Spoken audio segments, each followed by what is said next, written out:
শহরে একের পর এক বিভিন্ন পেশার বড় বড় নামকরা মানুষ খুন হচ্ছেন, কিন্তু কেন? আর সবগুলো খুনের মধ্যে কি কোনো কানেকশন আছে? জানবো আজকের গল্পে। শুরুতে আমরা দেখতে পাই ডায়নার জন্মদিনে তার অঙ্কের প্রফেসর দাদু তাকে সুন্দর দুটি লকেট গিফট দেন, আর একটি লকেট তার সবচেয়ে পছন্দের কাউকে দিতে বলেন। দেখা যায় বড় হয়ে ডায়না তার বেস্ট ফ্রেন্ড ক্লিও আর বয়ফ্রেন্ডের সঙ্গে পার্টিতে এসেছে। পার্টি শেষে রাস্তায় বেরিয়ে ক্লিওর বয়ফ্রেন্ড মেন্থোস তাকে প্রপোজ করে, আর তখনই প্রচন্ড স্পিডে একটি গাড়ি এসে তাদের দুজনকে উড়িয়ে দেয়। পরের সিনে ক্রিস্টিয়ানা নামে এক মহিলা বিচারক যখন সিঁড়ি দিয়ে তার রুমে উঠতে থাকেন, তখন কেউ একজন তাকে ধাক্কা দিলে গড়িয়ে পড়ে মাথা ফেটে সেখানে তিনি মারা যান। খবর এটিকে দুর্ঘটনা বলে প্রচার করা হয়। পরবর্তীতে দেখা যায় একজন ডাক্তার যিনি তার ডেস্কে বসে কাজ করছিলেন, হঠাৎ তার পেছনে দাঁড়িয়ে খুনি তার গলায় ছুরি জ্বালিয়ে দেয় আর নৃশংসভাবে খুন করে চলে যায়। পুলিশ তদন্তে এসে দেখতে পায় ফ্লোরে গ্রিক ভাষার প্যাথাগোরাসের কিছু উক্তি লেখা, আর পকেটে মেলে 220 ইউরো। খুনের তদন্তে ডাক পড়ে একজন ক্রিমিনোলজিস্ট ডিমিট্রির, কিন্তু তিনিও তেমন কোনো কিছু বের করতে পারেন না। আবার খুন হয় একটি হোটেলে, পেশায় তিনি ছিলেন একজন উকিল। এবারও দেখা যায় পিথাগোরাসের গ্রিক উক্তি, আর খুনের রুম নাম্বার 220। তদন্ত চলতে থাকে।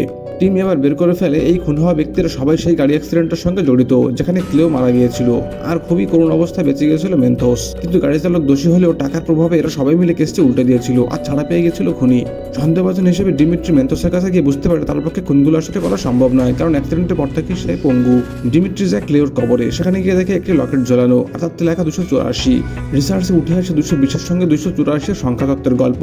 একটি সংখ্যার প্রকৃত সব ভাজকগুলো যোগ করলে অন্য সংখ্যাটি পাওয়া যায়, তাই সংখ্যা দুটিকে বলা হয় বন্ধু সংখ্যা। আর 284 যেহেতু 220-এর বন্ধু, তাই বের করতে হবে এই বন্ধুকে যার কাছে আছে 220। পরদিন আরেকটি খুন হয়, আর জানা যায় এটি সেই খুনি গাড়ি চালক। ডিমিট্রি রাতে ক্লিওর কবরের পাশে লুকিয়ে থাকে। দেখা যায় ক্লিওর কবরে ফুল দিতে আসে সেই ডায়ানা, যার গলায় সেম আরেকটি লকেট, অর্থাৎ এটি এসে 220। মানে ক্লিওর খুনের বদলা এতদিন ডায়ানাই নিয়ে এসেছে। 2016 সালে রিলিজ হওয়া দ্য আদার মি দেখতে বসলে পুরোটা সময় সাসপেন্সে ডুবে থাকবেন নিশ্চিত।